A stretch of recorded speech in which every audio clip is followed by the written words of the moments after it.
கர்த்தருக்கு ஸ்தோத்திரம். சகோதரன் நேரத்தோடு பாடல் வேலையை முடித்து விட்டார். இன்னும் பாடல்கள் பாடியிருக்கலாம், இன்னும் நேரம் இருக்கிறது.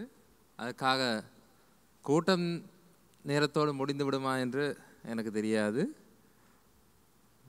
நாங்கள் எங்களுடைய வேதாகங்களிலே யோவான் சுவிசேஷ புத்தகம் 10வது அதிகாரத்துக்கு திருப்பிக் கொள்ளுவோம்.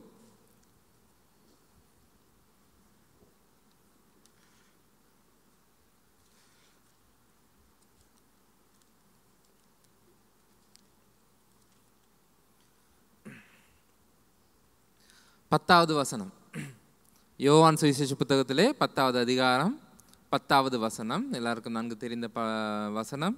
நாங்கள் ஞாயிறு பாடசாலையில் மனப்பாடம் செய்யும் வசனம். யோவான் 10:10. திருடன் திருடவும் கொல்லவும் அழிக்கவும் வருகிறானே அன்றி வேறொன்றுக்கும் வரான். நானும் அவைகளுக்கு ஜீவன் உண்டாயிருக்கவும் அது பரிபூரணப்படவும் வந்தேன். திருடன் திருடவும் கொல்லவும் அழிக்கவும் வருகிறானே அன்றி வேறொன்றுக்கும் வரான். நானும் அவைகளுக்கு ஜீவன் உண்டாயிருக்கவும் அது பரிபூர்ணப்படவும் வந்தேன். நாங்கள் ஜெபம் பண்ணுவோம். ஆண்டவரே, இந்த நாளில் உமது வார்த்தையை நீர் தாமே எங்களுக்கு தரும்படியாக வேண்டிக் கொள்ளுகிறோம். எங்களுக்கு அமரித்து ஜீவித்து கொண்ட இயேசு கிறிஸ்து நல்ல பிதாவே, ஆமென்.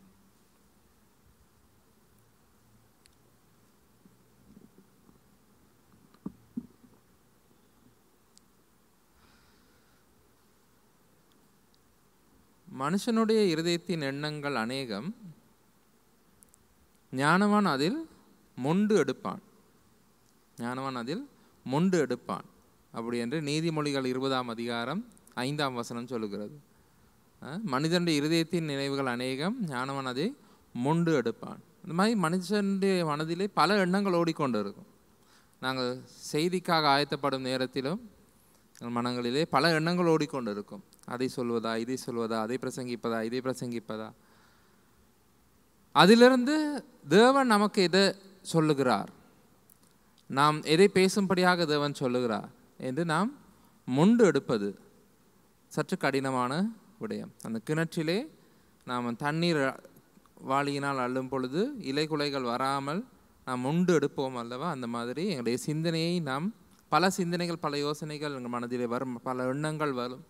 அதிலிருந்து நாம் மொண்டு எடுப்பது அவசியமாக இருக்கிறது. அப்படி பல போராட்டங்களுக்கு பிறகு இந்த நாளில் பேச வேண்டும் என்று நான் தெரிந்து கொண்ட பகுதி கிட்டத்தட்ட 20 வருடங்களுக்கு முன்பதாக, 15க்கும் 20க்கும் இடைப்பட்ட காலத்துக்கு முன்பதாக, இதே போன்ற ஒரு தமிழ் சுவிசேஷ கூட்டத்திலே சகோதரன் பால் செபஸ்டியன் அவர்கள் செய்த ஒரு பிரசங்கம். சகோதரன் பால் செபஸ்டியன் அவர்கள் செய்த ஒரு பிரசங்கம் இதே போல ஒரு தமிழ் சுவிசேஷ கூட்டத்திலே. அது எனக்கு ஞாபகம் வந்தது. இந்த நாட்களில் நான் எபிரேய புத்தகத்தை வாசித்து வருகிறேன். அந்த நேரத்திலே அவர் செய்த அந்த பிரசங்கம் எனக்கு ஞாபகம் வந்தது. உறுதியாய் பற்றி கொள்ளுங்கள், உறுதியாய் பற்றி கொள்ளுங்கள் எனும் தலைப்பிலே அவர் 3 வசனங்களை தெரிந்தெடுத்து அந்த 3 வசனங்களிலிருந்து அவர் அன்றைய நாளில் பிரசங்கத்தை செய்தார். ஆக இந்த நாட்களிலே நான் இந்த எபிரேய புத்தகத்தை வாசித்து கொண்டு போகும் பொழுது அது எனக்கு ஞாபகம் வந்தது. அவர் செய்த அந்த பிரசங்கம் வந்தது. அந்த காலத்தில் மரக்கதிரைகள் போடும் காலம், நான் சிறு பிள்ளையாய் உட்கார்ந்து இருந்து கேட்டுக்கொண்டிருந்த ஒரு செய்தி எனக்கு ஞாபகம் இருந்தது. அது ஞாபகம் வந்தது. அந்த செய்தியை அடிப்படையாக கொண்டு தான் இன்றைய நாளின் செய்தியை நான் சொல்ல முற்படுகின்றேன். ஆகவே அது தொடர்பாக சில வசனங்களை நாங்கள் முதலில் பார்த்து கொள்வோம். வெளிப்படுத்தல் 2வது அதிகாரத்திலே, இது ஒரு சுவிசேஷ கூட்டமாக இருக்கிறது. ஆகவே இந்த பிரசங்கத்தை செய்யும்படி யோசிக்கும் பொழுதும் பல எண்ணங்கள் இருந்தது. சுவிசேஷ கூட்டத்திலே இது செய்வதை குறித்து கடந்த ஞாயிற்றுக்கிழமை இந்த சுவிசேஷ கூட்டத்தை அறிவிக்கும் பொழுதும் அந்த அறிவித்தலிலும் சொல்லப்பட்டது, சுவிசேஷமும் வேத படிப்பும் 2ம் செய்யப்படும் என்று. ஆகவே அது எனக்கு வழிவகுக்கிறது இது ஒரு வேத பாடமாக கொண்டு போவதற்கு. வெளிப்படுத்தல் 2வது அதிகாரத்திலே 25வது வசனம்.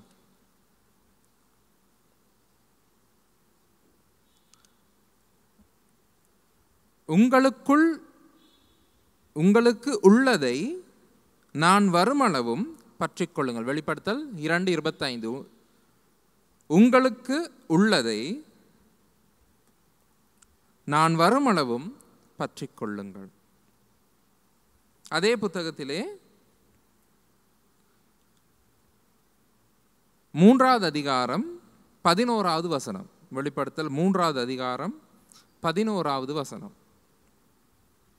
இதோ சீக்கிரமாய் வருகிறேன், ஒருவனும் உன் கிரீடத்தை எடுத்துக்கொள்ளாத படிக்கு உனக்குள்ளதை பற்றி கொண்டிரு. உனக்குள்ளதை பற்றி கொண்டிரு.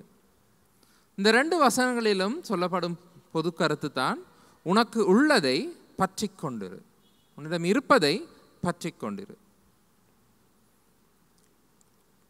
ஆகவே நாம் யோசிக்க வேண்டும், நம்மிடம் என்ன இருக்கிறது, நம்மிடம் என்ன இல்லை. நம்மிடம் என்ன இருக்கிறது, நம்மிடம் என்ன இல்லை என்பதை நாம் அறிந்து கொள்ள வேண்டும். அதை நாம் தேட வேண்டும். அதை அறிந்திருந்தால் தான் அதை நாம் பற்றி கொள்ள முடியும்.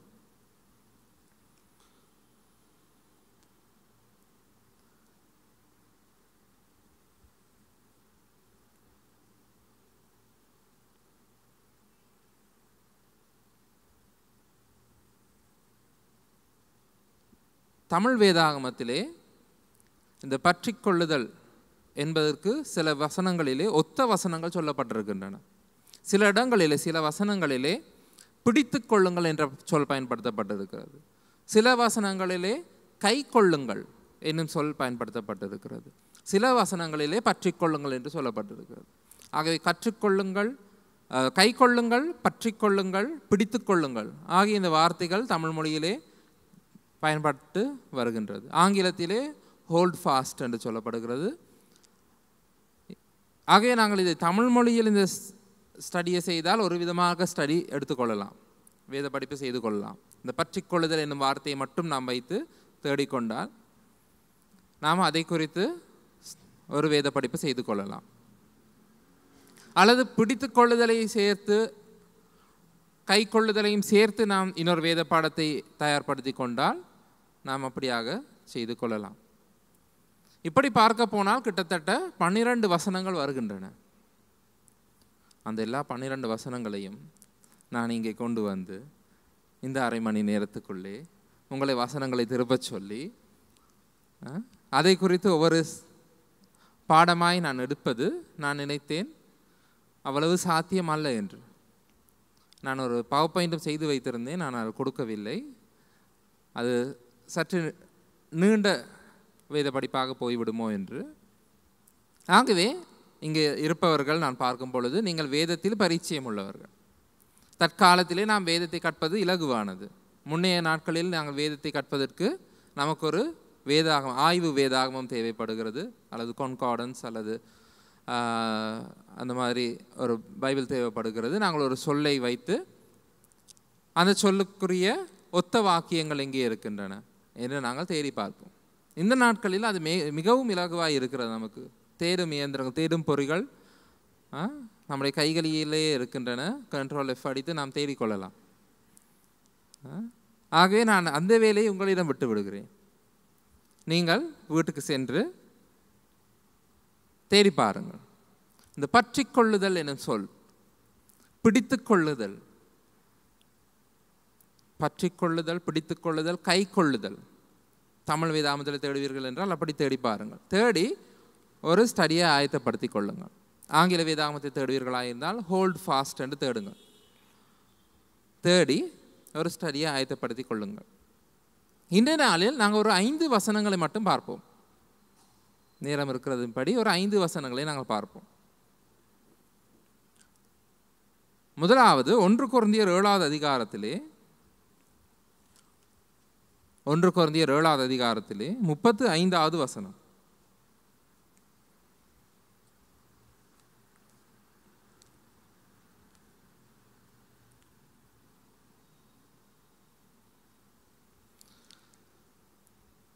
இதை நான் உங்களை கண்ணியில் அகப்படுத்த வேண்டும் என்று சொல்லாமல் உங்களுக்கு தகுதியாக இருக்கும் என்றும் நீங்கள் கவலை இல்லாமல் கர்த்தரை பற்றி கொண்டிருக்க வேண்டும் என்றும் உங்கள் சுய பிரயோஜனத்துக்காகவே சொல்லுகிறேன்.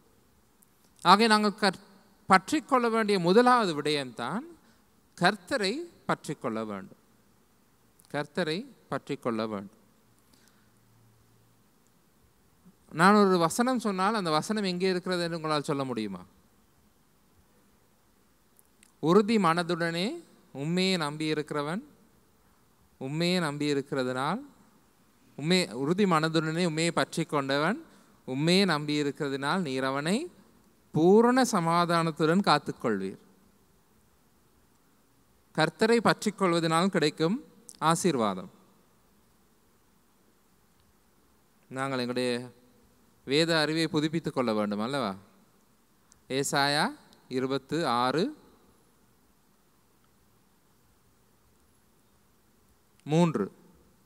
ஏசாயா 26:3. உம்மை உறுதியாய் பற்றி கொண்ட மனதை உடையவன் உம்மையே நம்பி இருக்கிறபடியால் நீர் அவனை பூர்ண சமாதானத்துடன் காத்துக்கொள்வீர். உறுதி மனதுடனே நாம் கர்த்தரை பற்றி கொள்ள வேண்டும். முதலாவது விடயம், உறுதி மனதுடனே கர்த்தரை பற்றி கொள்ள வேண்டும். இந்த பற்றி கொள்ளுதல், உறுதியாக பற்றி கொள்ளுதல், இந்த ஹோல்ட் ஃபாஸ்ட் அப்படிங்கிறதை சார்ல்ஸ் ஸ்பர்ஜன் என்பவர் ஒப்பிட்டு பார்க்கின்றார். அந்த விதைப்பவன் உவமையில் வருகின்ற கற்பாறை நிலத்தில் விழுந்த விதைகளுக்கு. கற்பாறை நிலத்தில் விழுந்த அந்த விதைகள் சீக்கிரமாய் வளர்ந்தன. ஆனால் மண் ஆழம் இல்லாதபடியினால் வெயில் ஏறின பொழுது வாடி போயின, கருகி போகின. அதனுடன் அவர் ஒப்பிட்டு சொல்லுகிறார். உற்சாகமாய் வசனத்தை கேட்டவுடனே உற்சாகமாய் அவர்களை ஏற்றுக்கொள்வது போல காண்பிக்கிறார்கள். ஒரு ஆர்வத்தை காண்பிக்கிறார்கள். சீக்கிரமாக அவர்கள் முன்வந்து செயற்படுகிறார்கள். ஆனால் தங்களுக்குள்ளே அந்த ஆழம் இல்லாததினாலே வெயில் வந்த பொழுது அல்லது உபத்திரவங்கள் வரும் பொழுது அவர்கள் விட்டு போகிறார்கள் என்று அவர் சொல்லுகிறார். ஸோ கர்த்தரை நாம் பற்றி கொள்ளும் பொழுது இங்கே சொல்லப்படுகிற ஏசாயா புத்தகத்திலே நாம் உறுதி மனதுடனே அவரை பற்றி கொள்ள வேண்டும். மனதில் உறுதியுடனே நாம் அவரை பற்றி கொள்ளும் பொழுது அவர் நமக்கு பூர்ண சமாதானத்தை தருகிறார். தீத்து 1வது அதிகாரத்திலே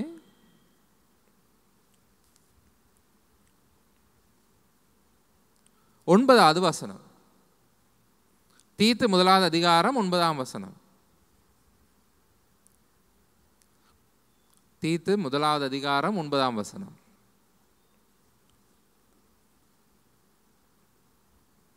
ஆரோக்கியமான உபதேசத்தினாலே புத்தி சொல்லவும் எதிர்பேசுகிறவர்களை கண்டனம் பண்ணவும் வல்லவனுமாய் இருக்கும்படி தான் போதிக்கப்பட்டதற்கு ஏற்ற உண்மையுள்ள வசனத்தை நன்றாய் பற்றி கொள்ள கடவன். நன்றாய் பற்றி கொள்ளுகிறவனுமாய் இருக்க வேண்டும். நாம் பற்றி கொள்ள வேண்டிய 2வது விடயம்தான் உண்மையான வசனத்தை நன்றாய் பற்றி கொள்ள வேண்டும். உண்மையான வசனத்தை நன்றாய் பற்றி கொள்ள வேண்டும். 2 தீமோத்தேயு 1:13 அவர் சொல்லுகிறார், ஆரோக்கியமான வசனத்தை கை கொண்டிரு. ஆரோக்கியமான வசனத்தை கை கொண்டிரு. 2 தீமோத்தேயு 1:13. ஸோ நாம் கர்த்தரை உறுதியாக பற்றி கொள்ள வேண்டும். அந்த உண்மையான ஆரோக்கியமான வசனத்தை நாம் உறுதியாக பற்றி கொள்ள வேண்டும். அதை கை கொள்ள வேண்டும்.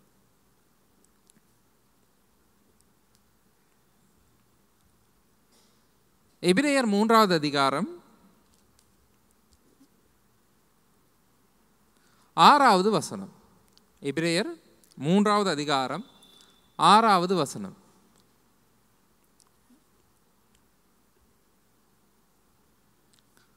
கிறிஸ்துவோ அவருடைய வீட்டுக்கு மேற்பட்டவரான குமாரனாக உண்மையுள்ளவராய் இருக்கிறார்.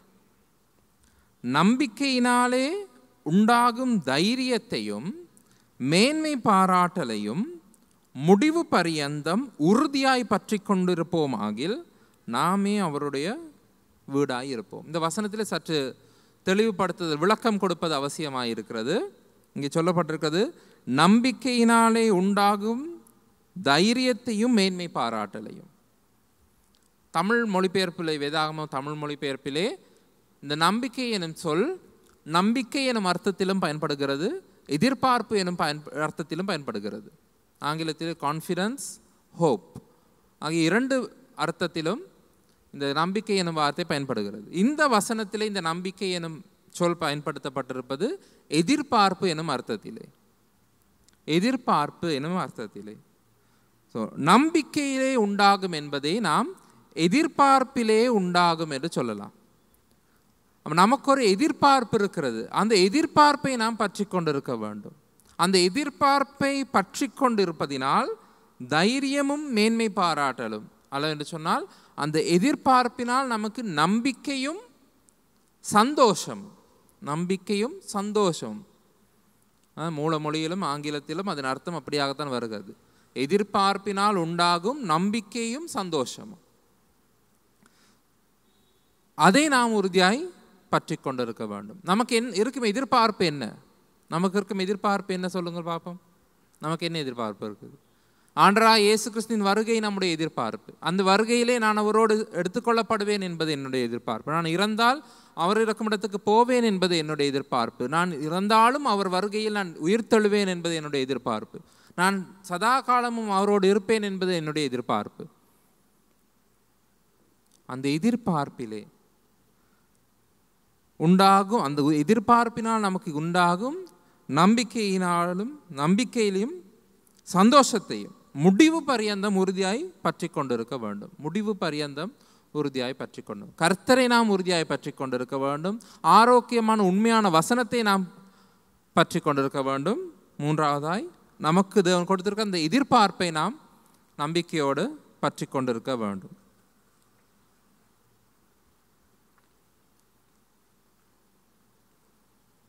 பதினான்காம் வசனத்திலே அதன் சற்று விரிவாய் சொல்லப்படுகிறது. இந்த இடத்திலே நம்பிக்கை எனும் சொல் நம்பிக்கை எனும் அர்த்தத்திலேயே தான் எழுதப்பட்டிருக்கிறது. 3ஆம் அதிகாரம் 14ஆம் வசனம். ஆரம்பத்தில் கொண்ட நம்பிக்கை, ஆரம்பத்தில் கொண்ட நம்பிக்கையை முடிவு பரியந்தம் உறுதியாய் பற்றி கொண்டிருப்போமாகில் கிறிஸ்துவனிடத்தில் பங்குள்ளவர்களாயிருப்போம். ஆரம்பத்தில் நாம் ரட்சிக்கப்படும் பொழுது நமக்கு ஏற்பட்ட அந்த விசுவாசம், அந்த நம்பிக்கை உறுதி வரை நாம் வைத்திருக்க வேண்டியது அவசியமாக இருக்கிறது. இன்றைய நாளில் நாங்கள் பார்க்க போகும் கடைசி பற்றி கொள்ளுதல் 12ஆம் அதிகாரம், எபிரேயர் புத்தகத்திலேயே 12ஆம் அதிகாரம் 28ஆம் வசனம்.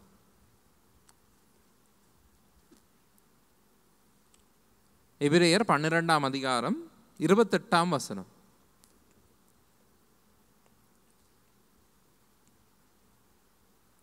ஆதலால் அசைவில்லாத ராஜ்யத்தை பெறுகிறவர்களாகிய நாம் பயத்தோடும் பக்தியோடும் தேவனுக்கு பிரியமாய் ஆராதனை செய்யும்படி கிருபையை பற்றி கொள்ள கடவோம்.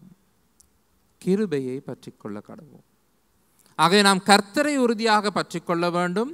நல்ல ஆரோக்கியமான உபதேசத்தை நாம் உறுதியாக பற்றி கொள்ள வேண்டும். நம்முடைய எதிர்பார்ப்பை உறுதியாக பற்றி கொள்ள வேண்டும். ஆரம்பத்திலிருந்து நம்முடைய நம்பிக்கையை உறுதியாக பற்றி கொள்ள வேண்டும். தேவனுடைய கிருபையை நாம் பற்றி கொள்ள வேண்டும். எங்களுடைய சுயமுயற்சினால் தான் எல்லாம் ஆகிறது என்ற எண்ணத்தை கைவிட்டு தேவனுடைய கிருபையை நாம் பற்றி கொள்ள வேண்டும். ஆக இந்த பற்றி கொள்ளுதலை பற்றி நாங்கள் பார்த்த வசனங்கள் இதோடு நான் நிறுத்தி கொள்ளுகிறேன். ஏனைய வசனங்கள் இன்னும் பல இருக்கின்றன. அவற்றை உங்களுக்கு வீட்டு வேலையாக நான் தருகிறேன். நீங்கள் தேடி பாருங்கள், தேடி கற்றுக்கொள்ளுங்கள். எப்பொழுதும் கேட்கிறவர்களாக மாத்திரமல்லாமல் தேடி கற்றுக்கொள்கிறவர்களாக இருப்பது நல்லது. ஆனால் செய்தி முடியவில்லை, செய்தி இனிமேல் தான் ஆரம்பம். நாங்கள் வாசித்த வசனம் என்ன சொல்லுகிறது? வெளிப்படுத்தல் 2ஆம் அதிகாரத்திலே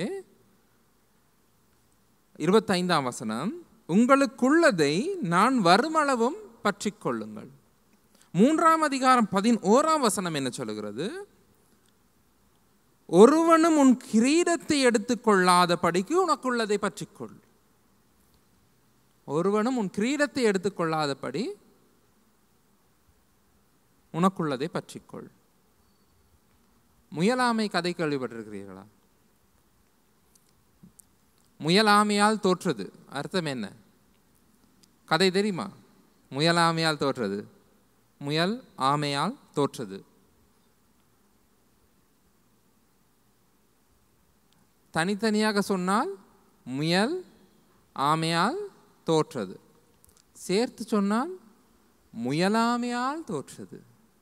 முயற்சி செய்யாமையால் தோற்றது. முயலாமையால் தோற்றது. இங்கும் அந்த மாதிரி ஒன்று தான். உனக்கு இருப்பதை ஒருவனும் உன் கிரீடத்தை எடுத்துக்கொள்ளாதபடி உனக்குள்ளதை பற்றிக்கொள். இந்த உலகத்திலே நாம் வாழும் காலத்திலே நமக்கு தேவன் நாம் செய்ய வேண்டிய நன்மைகளை ஏற்படுத்தி வைத்திருக்கிறார். எபேசியர் 2:10 அதுதான் சொல்லப்படுகிறது. நம்மை ரட்சித்தவர் நாம் நடந்து கொள்ள வேண்டிய நற்கிரியைகளை நமக்காக ஏற்படுத்தி இருக்கிறார். அவருடைய வார்த்தையின்படி அவர் கொடுத்த திறமைகளை நாம் அவருக்காக பயன்படுத்தும் பொழுது அவர் நமக்கான பலன்களை ஆயத்தம் பண்ணி வைத்திருக்கிறார். ஆனால் தேவன் கொடுத்த அந்த வேலைகளை நாம் செய்து முடிக்காமல் இருப்போமாயிருந்தால், ஒரு வேளை நாம் செய்ய வேண்டியதை இன்னொருவர் செய்யலாம். நாம் கைவிட்டு விட்டால், நாம் செய்யாது போனால், அசட்டையாக எண்ணினால், நாம் தேவன் கொடுத்ததை அசட்டையாக எண்ணி தேவன் எனக்கு கொடுத்ததை நான் கணக்கெடுக்காமல் தேவனுக்காக நான் செய்ய வேண்டியதை நான் செய்யாமல் போனால், தேவன் எப்படி செயற்படுவார் என்று நாம் தேவனுக்கு சட்டம் போட முடியாது. பல உதாரணங்கள் வேதத்தில் இருக்கிறது. நான் செய்ய மாட்டேன், முடியாது என்று போனவனை கட்டாயப்படுத்தி அவனையே வைத்து அந்த வேலையை முடித்த சந்தர்ப்பங்கள் இருக்கின்றன. வேதத்தில் உதாரணங்கள் இருக்கின்றன. இல்லை, நான் செய்ய மாட்டேன் என்று போனவனை விட்டு வேறொருவனை வைத்து அந்த வேலையை நிறைவேற்றிய உதாரணங்களும் வேதத்திலே இருக்கின்றன. ஆகிய தேவன் இப்படித்தான் செயற்பட வேண்டும் என்று நாம் தேவனுக்கு சட்டம் போட முடியாது. ஆனால் எங்களுக்கென்ற ஒரு பொறுப்பு இருக்கிறது. தேவன் எனக்கென்ற ஒரு கடமையை கொடுத்திருந்தால், தேவன் எனக்கென்ற ஒரு பொறுப்பை கொடுத்திருந்தால், நான் செய்ய வேண்டிய ஒரு வேலை இருக்குமா இருந்தால் அதை நான் செய்ய வேண்டும். ஆகவே தான் இந்த எச்சரிப்பு கொடுக்கப்பட்டிருக்கிறது. ஒருவனும் உன் கிரீடத்தை எடுத்துக்கொள்ளாதபடி. மற்றபடி நாம் சக மனிதர்களுடனே போட்டி போடுவது அல்ல. நம் ஊழியத்திலே நாம் சக மனிதர்களுடன் ஊழிய போட்டி இல்லை. இது எந்த ஏரியா, இதுக்குள்ளே நான் மட்டும்தான் ஊழியம் செய்வேன் அப்படியெல்லாம் இல்லை. அதை பற்றி இந்த வசனம் சொல்லலை. எனக்கு கொடுக்கப்பட்ட வேலையை நான் செய்யாமல் இருந்தால் தேவன் அதை வேறொருவரை கொண்டாவது செய்வார். என்னுடைய பொறுப்பு தான் அங்கே முக்கியம். எனக்கு தேவன் கொடுத்தது ஒன்றுண்டா, அதை நான் செய்கிறேனா? நான் தவறுகள் செய்யக்கூடும், ஆனால் என்னுடைய ஆற்றலுக்கு ஏற்றபடி என்னால் முடிந்த அளவு, இயன்ற அளவு நான் அதை செய்கிறேனா? ஒருவனும் எடுத்துக்கொள்ளாதபடி எச்சரிக்கையாக இருந்தார். அதற்காகத்தான் நாங்கள் ஆரம்பத்தில் ஜெபிப்பதற்கு முன்பதாக ஒரு வசனம் வாசித்தோம். ஞாபகம் இருக்கா? என்ன வசனம் சொல்லுங்க பாப்பா?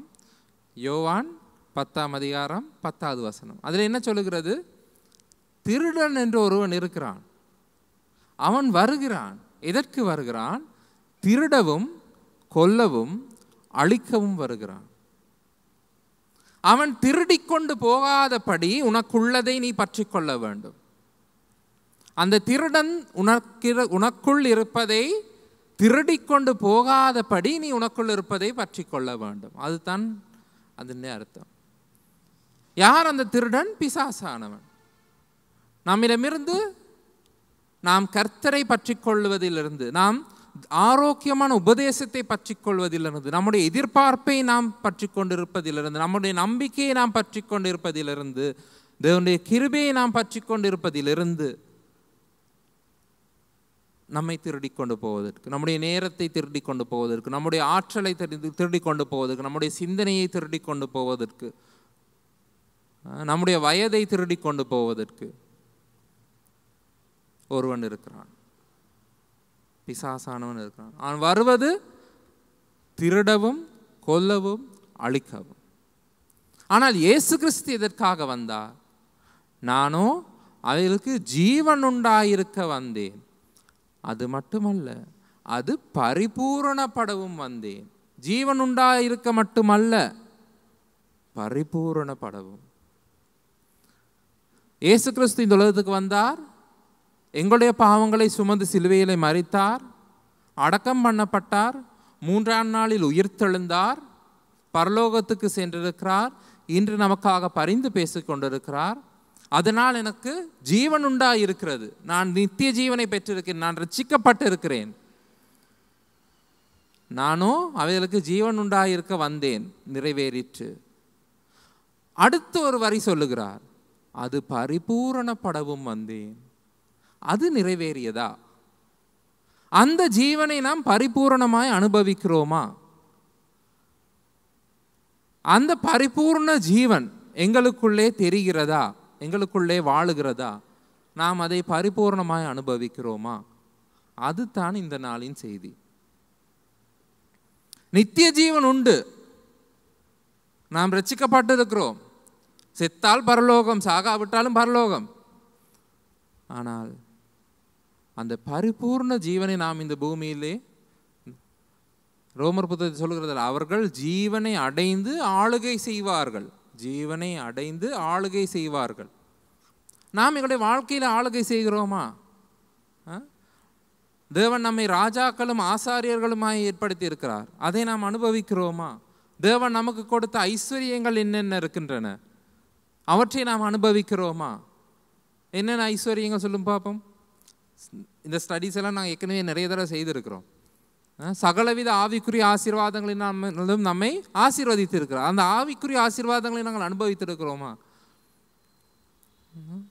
சொல்லி முடியாததும் மகிமையால் நிறைந்ததுமான சந்தோஷம், அந்த சந்தோஷம் எங்கே?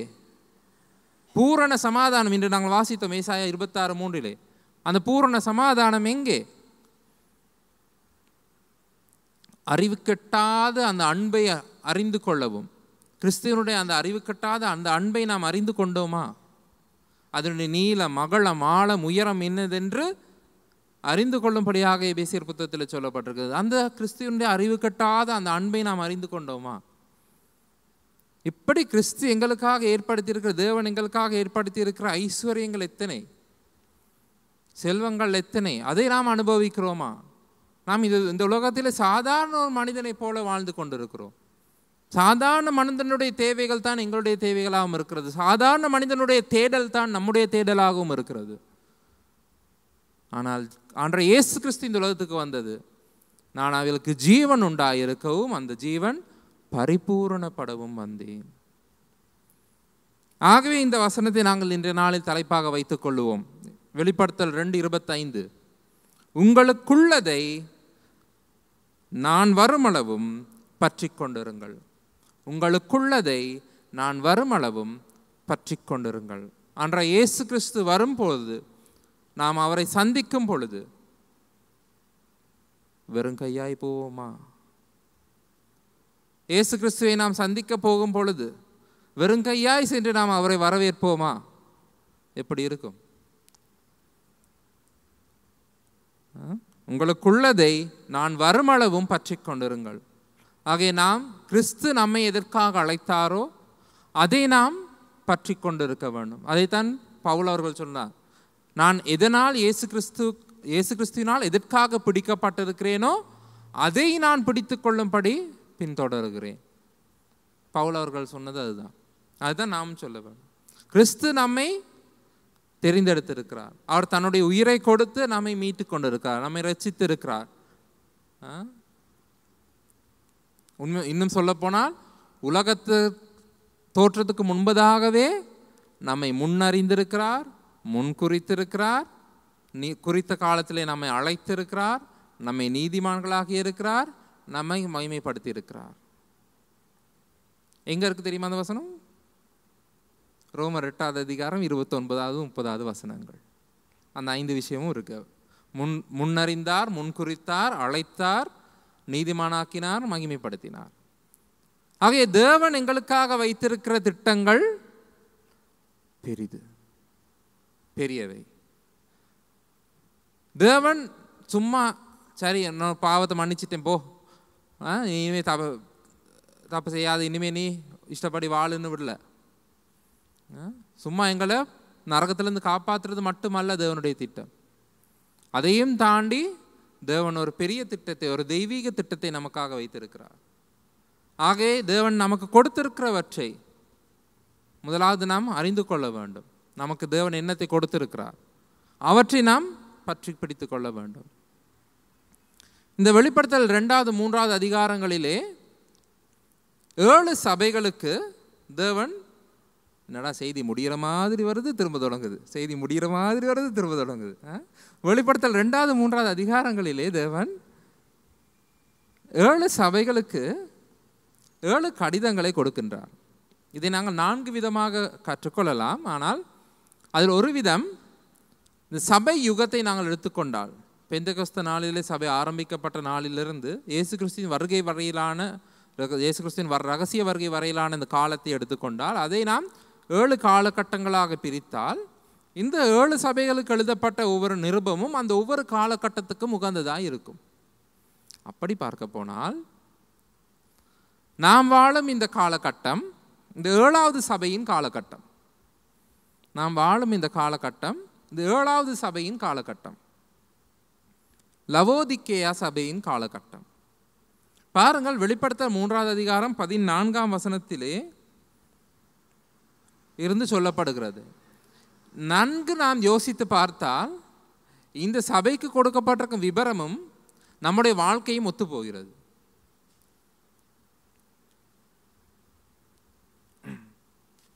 15ஆம் வசனத்தை பாருங்கள். வெளிப்படுத்தல் 3வது அதிகாரம் 15ஆம் வசனம். உன் கிரியைகளை அறிந்திருக்கிறேன், நீ குளிரும் அல்ல அனலும் அல்ல. நாங்கள் சபையின் காரியங்களிலும் ஈடுபடுகிறோம், உலக காரியங்களிலும் ஈடுபடுகிறோம். ரெண்டையும் பேலன்ஸ் பண்ணிக்கிட்டு தான் நாங்கள் போகிறோம் இல்லையா? சபையில் ஃப்ரெண்ட்ஸையும் சந்தோஷப்படுத்துவோம், உலக ஃப்ரெண்ட்ஸையும் நாங்கள் சந்தோஷப்படுத்துவோம். இப்படித்தான் எங்களுடைய வாழ்க்கை இருக்கு. அனலும் அல்ல குளிரும் அல்ல. வெது வெதுப்பாக இருக்கிறபடியினால் உன்னை என் வாயின் என்று வாந்தி பண்ணி போடுவேன். 17வது வசனத்தில் பாருங்க, இதுதான் உண்மையான நிலையாம். நீ நிர்பாக்கியமுள்ளவனும் பரிதபிக்கப்படத்தக்கவனும் தரித்திரனும் குருடனும் நிர்வாணியுமாய் இருக்கிறதை அறியாமல், அதாவது உன்கிட்ட ஒண்ணுமே இல்லைன்னு தெரியாம, நான் ஐஸ்வர்யவான் என்றும் திரவிய சம்பன்னன் என்றும் எனக்கு ஒரு குறைவும் இல்லை என்றும் சொல்லுகிறபடியால், ஒன்றும் இல்லைங்கிறது புரியாம என்கிட்ட எல்லாமே இருக்கே அப்படிங்கிற ஒரு ஃபீல், என்கிட்ட எல்லாம் இருக்கே என்ற ஒரு உணர்வு, எனக்கு ஒரு குறையும் இல்லையே என்ற ஒரு உணர்வு. ஆனால் ஆண்டவர் சொல்றாரு, இல்லை, உன்னிடம் இந்த குறைகள் இருக்கு. நீ நிர்பாக்கியம் உள்ளவன், பரிதபிக்கப்படத்தக்கவன், தரித்திரன், குருடன், நிர்வாணி, இது அறியாமல் நான் ஐஸ்வர்யவான் திரவிய சம்பன்னன் எனக்கு குறை ஒன்றும் இல்லை என்று சொல்லுகிறபடியால் சொல்லிட்டு ஆண்டவர் அதோடு நிற்கல, அதுக்கு ஒரு தீர்வும் கொடுக்கிறார்.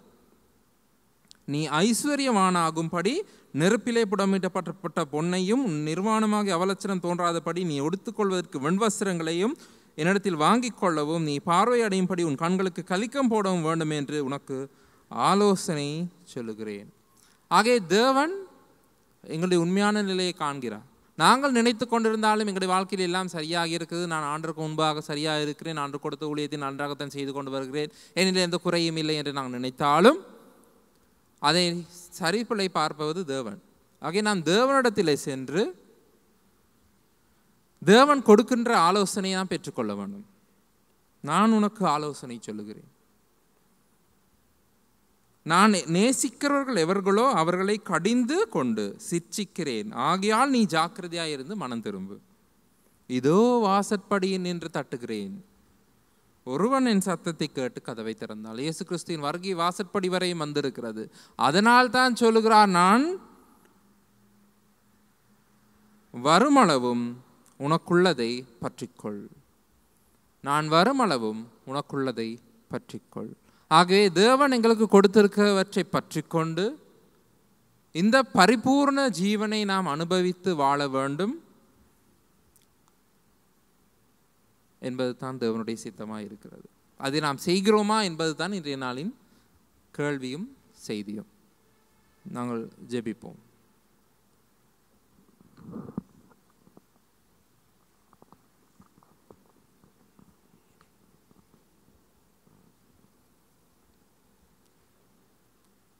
அன்பான ஆண்டவரே,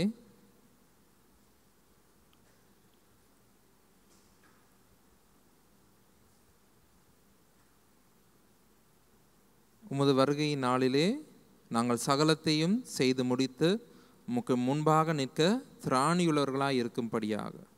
ஆமாண்டவரே, எபேசியர் புத்தகத்தில் நீர் சொல்லியிருக்கிறபடி நீர் எங்கள் கொடுத்த எல்லாவற்றையும் நாங்கள் சகலத்தையும் முடித்து உமக்கு முன்பாக நிற்க திராணியுள்ளவர்களாகும்படியாக ஆண்டவரே எங்களுக்கு கிருபை கொடுக்கும்படியாக வேண்டிக் கொள்கிறோம். நீர் வருமளவும் எங்களுக்கு நீர் கொடுத்திருக்கிறதை நாங்கள் உறுதியாக பற்றி கொண்டிருக்க ஆண்டவரே எங்களுக்கு உதவி செய்யுங்கள். எங்களுடைய உண்மையான நிலையை நாம் உணர்ந்து மனம் திரும்பி ஆண்டவரே உம்மிடத்தில் வந்து நீர் கொடுக்கிற ஆலோசனையை பெற்று ஆண்டவரே உமக்கு உண்மையுள்ள வாழ்க்கையை வாழ கிருபை கொடுங்கள். உறுதி மனதுடனே உண்மையை பற்றி கொள்ள, உம்முடைய உண்மையான வசனத்தை பற்றி கொள்ள ஆண்டவரே நாங்கள் நீர் கொடுத்திருக்கிற எதிர்பார்ப்பை, உம்முடைய நம்பிக்கையை, உம்முடைய கிருபையை நாங்கள் பற்றி கொள்ள ஆண்டவரே எங்களுக்கு உதவி செய்யும்படியாக வேண்டிக் கொள்ளுகிறோம். இந்த நாளில் வந்த ஒவ்வொருவருக்காக நன்றி சொல்கிறோம். இணையதளத்துக்குள்ளாக இதை பார்த்து கொண்டிருக்கிற ஒவ்வொருவருக்காக நன்றி சொல்கிறோம்.